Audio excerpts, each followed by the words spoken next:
Ada pertanyaan di komentar, gimana caranya bikin sejadah dari kain perca? Nah, kita akan bahas itu di video kali ini, guys. Jadi, sebetulnya bikin sejadah dari kain perca itu konsepnya sama persis sama kayak kita bikin bed cover, guys.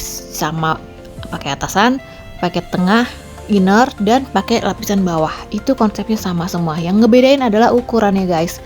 Jadi kalau untuk sejadah itu biasanya ukurannya pakai 110 kali 70 itu standar ya. Atau misalnya kalian mau pakai sejadah yang lebih gede lagi juga bisa. Atau sejadah mini pun juga kalian sesuaikan aja ukurannya sama sejadah yang kalian punya di rumah. Ikutin aja ukurannya berapa gitu ya. Bisa 100 kali 50, bisa 40 kali 80, itu kalian tinggal ikutin aja, terserah kalian seleranya mau dibikin berapa.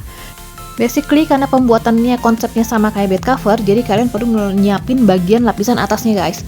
Lapisan atasnya itu yang paling penting karena itu di situ letak hiasannya, guys. Jadi kalian mau bikin atasnya dengan perca yang dibikin patchwork atau perca utuh atau perca yang dikasih sulaman atau perca yang dikasih aplikasi, itu bisa segala macam, terserah kalian ya, guys. Untuk bagian tengahnya kalian bisa pakai kain flanel atau kalian bisa pakai dakron press juga nggak masalah. Atau misalnya kalian punya sesuatu yang agak tebel atau sejadah bekas kalian udah butut, kalian juga bisa pakai itu buat lapisan tengahnya, guys. Jadi jangan dibuang sejadah lama kalian bisa pakai itu buat lapisan tengahnya, kemudian kalian tutup atasnya dengan perca yang baru ya, dengan perca yang udah jadi, yang udah cantik, baru kemudian ditutup terakhir dengan lapisan bawahnya.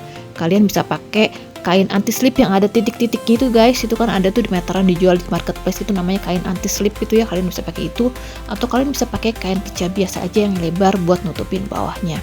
Untuk tutorial cara bikinnya saya seperti biasa sudah ada videonya, nanti saya sertakan di link di deskripsi. Ini videonya kayak contoh di sini sama persis kayak gitu. Ada beberapa contoh video bikin sejadah gitu yang pernah saya bikin, nanti kalian tinggal lihat aja di situ. Nanti saya juga akan cantumkan di deskripsi videonya. Ada beberapa dari mulai sulaman, dari aplikasi, dari mulai tempel-tempel perca jadi aplikasi di sejadah gitu ya.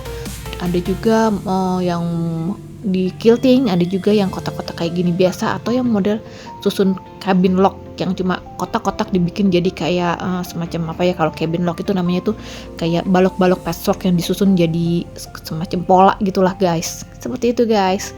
Jadi nanti kalian bisa contoh aja tutorial di situ. Yang jelas kalian harus tahu basically konsepnya dulu. Kalau misalnya bikin apa-apa itu selalu pakai atas, inner, dan bagian bawah. Untuk pinggirannya kalian bisa pakai binding. Binding itu untuk lapisan pinggirannya ya, guys, buat nutupin jahitan di sampingnya itu, guys. Kalau misalnya kalian nggak mau pakai banding lagi, kalau misalnya kalian nggak mau pakai lapisan sampingnya itu, si binding itu, kalian juga bisa pakai misalnya pita untuk pinggirannya itu juga bisa. Atau misalnya kalian mau pakai renda-renda buat nutupin sampingnya, itu juga manis juga, nggak masalah. Tergantung selera aja sih ya, guys. Itu bisa-bisanya kita aja, tergantung kreativitas kita gimana ngolah buat finishingnya gitu, guys.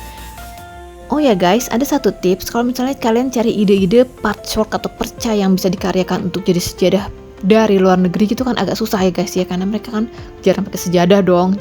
Nah, maka dari itu kalian harus ganti kata kuncinya, jangan pakai prayer mat, tapi pakai table runner. Alias kalau di kita dibilangnya itu taplak, guys. Orang bule itu banyak pakai kayak gini buat taplak yang panjang-panjang gitu ya. Kalau kita kan jarang pakai taplak panjang ya. Kalau mereka pakai itu, guys. Dan itu bisa dicontoh banget, idenya itu banyak banget, guys. Kalian bisa cari di Pinterest atau kalian bisa cari di Google. Itu banyak table runner yang bisa kita aplikasiin buat dijadiin motif di sejadah. Atau jadi ide di sejadah lah pokoknya gitu, guys.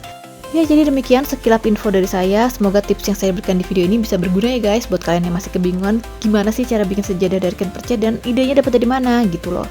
Kalau misalnya video ini bisa membantu, jangan lupa kasih like ya, guys. Dan buat kalian yang belum subscribe channel ini, ayo subscribe dulu channel ini, subrek duluan ya, guys. Dan jangan lupa di share ke semua orang, barangkali ada yang membutuhkan juga. Siapa tahu kan relate gitu kan sama keadaan kita saat ini gitu, guys. Oke deh, guys, saya Ade, sampai ketemu lagi di video berikutnya. Tetap semangat ya, guys, tetap jaga kesehatan, lagi musim hujan nih, guys. Tetap sehat ya, guys, tetap semangat, tetap kreatif, dan wassalamualaikum warahmatullahi wabarakatuh. Bye.